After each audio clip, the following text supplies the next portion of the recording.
먼저 말씀드리겠습니다. 어떤 노력 없이 '어떻게든 되겠지.' 하는 마음으로 이 방송을 보신다면 지금 나가 주셔도 됩니다. 진심과 이성적으로 생각하고 행동하실 분들은 이 영상을 끝까지 한번 봐 주십시오. 이 영상을 보기 전과 후는 99%는 완전히 다른 경험을 하실 겁니다. 혹시 이런 적 있으세요? 헤어지고 나서 멀쩡하게 지내다가 어느 날 불현듯 함께 갔던 카페나 식당을 지나갔을 때 그냥 발이 확 묶여 버린 경험? 아니면 새벽에 상대방의 SNS를 보면서 '연락을 해야 될까 말아야 될까?' 막 고민하다가 끝내 연락 못 했던 경험. 그리고 다들 주변에서 "다른 사람이 더 좋다. 다른 사람 만나 봐라." 그런 말을 듣지만 내 마음 한켠에는 '그 사람은 좀 다를 거야.'라는 어떤 기대와 희망을 갖는 그런 느낌? 그런 경험한 적 있으실 겁니다. 이 마음은 마음이 약해서도 아니고요. 뭐 어리석어서도 아닙니다. 제가 20 년간 이 일을 하면서 준비되지 않은 상태에서 헤어짐을 맞이한다면 그 어떤 누구도 나이를 막론하고 지위를 막론하고 재회를 원하지 않는 사람은 한 명도 없었습니다. 저도 역시 마찬가지고요. 진짜 정이 완전히 떨어져서 지긋지긋하지 않으면 웬간하면 또다시 보고 싶은 게 인간의 본성인 것 같아요. 지금부터 말씀드릴 내용은 재회율 99%를 만드는 방법과 사주 명리학으로 헤어질 수 없는 인연인지를 알 수 있는 방법입니다. 끝까지 보게 되시면 오늘부터 보이는 게 좀 달라지실 겁니다. 첫 번째 특징입니다. 결국 다시 만나게 되는 커플은 둘 다 진짜로 사랑한 경우예요. 정말 많이 사랑했다. 뭐 당연한 말처럼 들리시잖아요. 그런데 실제로 보면은 당연하지는 않습니다. 상담을 하다 보면 이런 분들이 꽤 있거든요. 상대방이 정말 나를 사랑했었나? 반신반의하면서 그래도 잡고 싶은 어떤 그런 마음, 그런 분들, 결국 다시 만나는 케이스들을 보면 둘 다 어떤 확신들이 있었어요. 이 사람이 나를 사랑하는 어떤 확신, 그리고 내가 이 사람을 진심으로 사랑했다는 확신, 뭐 이런 확신이죠. 뭐 싸워도 상처를 줘도 뭐 중간중간에 헤어졌어도 그 감정의 무게만큼은 서로가 알고 있었던 거예요. 그게 왜 중요하냐면요. 사랑은 헤어지고 나면 좋은 기억을 먼저 찾게 돼요. 뇌가 그렇게 작동하게 돼 있거든요.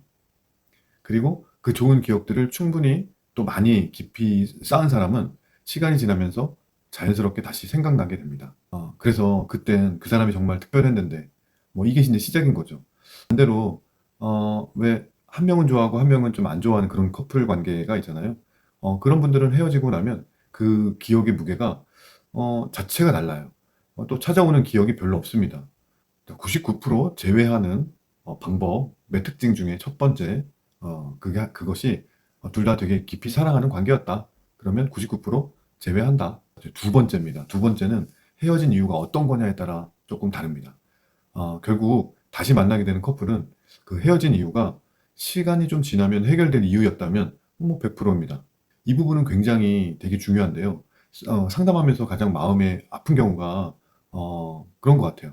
헤어진 이유가 도대체 이게 해결이 안 되는 그런 이유인 거예요. 시간이 지나도 뭐 어떤 이성 문제, 또 반복되는 어떤 폭력적인 언어, 아니면 상대방이 나를 사람으로 대하지 않은 그런 좀 비인간적인 그런 것들, 그런 문제들, 이런 것들은 시간이 가면 가더라도 해결이 안 되는 거죠. 이런 거는 시간이 가도 달라지지가 않아요. 해결이 안 됩니다. 그리고 재회를 해도 결국 같은 자리로 돌아와요. 헤어졌어도 재회율 99% 이상인 커플들은 헤어진 이유가 시간이 가면 해결이 될 수 있는 이유인 경우가 굉장히 많습니다. 예를 들면 표현이 서툴렀거나 타이밍을 맞추지 못했거나 서로 너무 어렸거나 아니면 한쪽이 뭔가 이렇게 준비가 안 되었거나, 이런 이유들은 시간이 지나면 해결이 되잖아요. 사람이 바뀌고 성숙해지면서 각자 다른 경험을 하는데 다시 만났을 때는 그때와는 다른 사람이 돼 있는 거죠. 시간이 지났으니까. 그래서 저는 재회를 원하시는 분들한테 꼭 이런 것들을 물어봐요. 헤어진 이유가 사람이 성숙하면 또 시간이 지나면 해결된 문제인가요? 아니면 그 사람의 본질적인 문제인가요? 이게 되게 중요합니다. 이 질문에 스스로 답할 수 있어야 해요. 저 상담하면서 이런 생각이 들 때가 있거든요. 이 두 가지를 다 충족하는데도 어떤 사람들은 제외가 되고 어떤 사람은 왜 안 되는 걸까? 그 차이를 오래 들여다보니까 결국 이 질문 앞에 서게 되더라고요. 이 두 사람 처음부터 헤어질 수 없는 인연이었던 걸까? 아예 처음부터. 그게 이제 세 번째 이야기입니다. 제가 사주 명리학을 한 20여 년 공부하고 또 많은 상담을 하고 있습니다. 가장 좀 오묘하다라고 생각하는 부분이 궁합이에요. 처음엔 저도 되게 반신반의했어요. 잘 맞는 궁합이면 잘 된다. 뭐 안 맞으면 안 된다. 그래서 뭐 어떤 커플들은 궁합을 이유로 헤어지는 경우도 있어요. 그렇게 좀 '단순한 걸까?' 뭐 이런 생각을 했었거든요. 근데 제가 어 최소한 한 2만 커플? 그죠? 거의 가까이 그렇게 상담을 하면서 느낀 겁니다. 궁합에는 삼합이라는 말이 있습니다. 이 삼합은 어떤 뜻이냐면 서로 잘 이해하고 서로 합이 좀 잘 맞는다라는 그런 내용입니다. 근데 너무 매끄럽게 합의되고 또 그만큼 또 헤어질 때도 매끄럽게 헤어져요. 왜냐하면 합의되어 있기 때문에 상대방이 너무나 이유가 타당하고 이해가 가는 거예요. 헤어지자고 하면 '아 그래 그럴 수 있겠구나. 역시 맞아.' 뭐 이렇게 되는 거고 또 이렇게 막 쿨하게 왜 그런 거 있잖아요. 악수하면서 헤어지는 거. "잘 살아." 뭐 이러면서 아주 스무스하게 이별을 합니다. 근데 삼합 말고 육합이라는 게 있습니다. 육합은 좀 달라요. 제가 항상 이런 비유를 많이 드는데 생달걀을 뜨거운 물에 닿게 되면 얘네들이 익어요. 그래서 삶은 달걀이 되잖아요. 이 삶은 달걀은 다시 생달걀로 돌아갈 수가 없습니다. 그리고 달걀과 물이 만나서 이 삶은 달걀을 완성하게 된 거죠. 즉 합이 되는 순간 성질이 좀 달라지는 거예요. 그 삶은 달걀을 뭐 껍질을 벗기든 다시 찬물에 넣든 다시 원상태로 안 돌아가듯이 어 이렇게 육합이 된 그 커플들은 다시 원상태로 돌아가지 못한다라는 걸 알기 때문에 헤어지기가 쉽지가 않습니다. 자꾸 그 사람이 생각이 나고 그리고 또 그런 사람들은 보면 사주 원국에 왜 사주팔자라고 해서 4개 기둥, 8가지의 글자잖아요. 그게 인제 기둥을 만들고 있는데 4개의 기둥이죠. 근데 그 기둥들이 유사한 기둥들이 많다라는 거죠. 그래서 이거를 저는 뭐 100% 믿지는 않지만 '전생에서부터 인연이 있는 사주다.'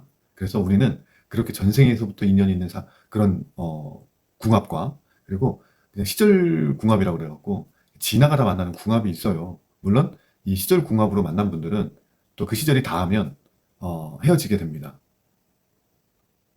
그래서 저는 최근 들어서 어떤 생각을 하냐면 언젠가부터 이혼이 되게 많아졌잖아요. 그러니까 사람들이 인스턴트 음식을 좋아하고 이 숏폼을 좋아하듯이 내가 누군가를 만나서 짧게 사귀어야지가 아니라 그 시절 그 인연을 그냥 잡는다라는 거죠. 스쳐가야 될 인연인데 결혼을 하는 거죠. 그래서 실제로 오래된 부부들 함께 오래 산 부부들을 보면 거의 형제나 가족처럼 사주가 비슷한 글자들이 좀 많습니다. 우연이라고 하기에는 너무나 빈도수가 많아요. 그래서 요즘 저는 이런 생각을 해요. 사주는 그 인연이 어느 정도의 무게를 가진 관계인지를 보여주는 그런 지도 같은 거다. 이런 생각을 합니다. 그럼 이게 재회랑은 어떤 상관이 있을까요? 육합이나 전생 인연에 흔적이 있는 관계는요, 헤어지고 시간이 지나도 자꾸 그 사람이 잊혀지질 않고 자꾸 생각이 나는 거예요. 근데 상대방도 똑같다라는 게 핵심이죠. 그래서 재회할 확률이 굉장히 높습니다. 아니, 어떻게 보면 잘 헤어지질 않아요. 싸울 수는 있지만, 아, 그 에너지가 서로에게 작용하고 있거든요. 그러니까 지금 이 영상을 보면서도 나는 어떤 인연인가 궁금하신 분들이 있을 겁니다. 그 궁금증을 그냥 두지 마세요. 오늘 제가 드린 얘기를 좀 정리를 하면요. 결국 다시 만나게 되는, 그러니까 재회를 할 수밖에 없는 인연은 세 가지 공통점이 있다. 첫째, 둘은 진짜 사랑했던 관계이다. 또 두 번째, 헤어진 이유가 시간이 지나면 해결이 될 수 있는 이유이다. 그리고 세 번째, 구감 안에 헤어질 수 없는 그들만의 어떤 흔적들이 새겨져 있는 경우이다. 삼합처럼 잘 맞아서 스무스하게 만나고 또 스무스하게 이별하는 경우도 있지만 육합처럼 완전히 성질이 바뀌고 다른 무언가가 만들어지는 그런 궁합들은 헤어지기가 너무 힘들다. 그래서 헤어지지 않는 인연이라고 봐도 된다. 이렇게 좀 정리를 할 수 있겠습니다. 근데 제가 꼭 드리고 싶은 말이 있어요. 사주가 맞다고 해서 무조건 다 잘 된다? 저는 그렇게 생각하진 않아요. 어떤 방향이 보이는 거고 또 어떤 관계에 깊이 있는 인연인지 그걸 좀 알 수 있는 거고 또 이 흐름이 어디로 가는지 어떤 그런 것들은 확실하게 알 수 있습니다. 그래서 그거를 알고 그 방향성을 알고 행동하고 살아가는 거랑 그걸 모르는 채 그냥 끌려가는 듯한 느낌으로 가는 거랑은 좀 전혀 다른 거죠. 저는 앞으로 이 채널에서 연애, 결혼, 이별, 재회, 일, 뭐 이런 거, 인생의 중요한 결정 앞에 선 분들에게 5천 년 동안 검증된 학문으로 그리고 또 3만 명 이상을 상담했던 어떤 저희 어떤 구력으로 어떤 방향을 좀 알려드리고 싶습니다. 구독이랑 좋아요를 눌러주시면 이런 얘기들을 제가 재밌게 그리고 알차게 계속할 예정이고요. 그리고 오늘 얘기 들으시면서 나 혹시 이런 케이스 아닐까? 뭐 이렇게 생각하시는 분들이 있으실 거예요. 그럼 댓글을 남겨주세요. 지금 헤어져갖고 재회가 고민이신 분, 또 옆에 누군가가 있는데 정말 이 사람이 나의 확실한 헤어짐이 없는 인연인가? 아니면 나는 6합으로 아니면 3합으로 만나서 합의되어 있는 상태인가? 되게 궁금하시잖아요. 댓글 남겨주시면 다 같이 함께 우리 얘기 좀 나눠요. 제가 좋은 말씀 많이 드릴게요. 또 제가 읽고 댓글도 달고 여기서 나오는 이야기가 또 다음 영상에 또 연결해서 주제가 될 수도 있거든요. 오늘 함께 해주셔서 너무 감사하고 아까 나가라고 하신 분들 삐진 건 아닐지 모르겠네요. 그만큼 좀 집중해서 들어주셨으면 감사하겠다라는 마음이고요. 도움이 되었으면 좋겠다라는 마음이었습니다. 자, 오늘 함께 해주셔서 감사합니다.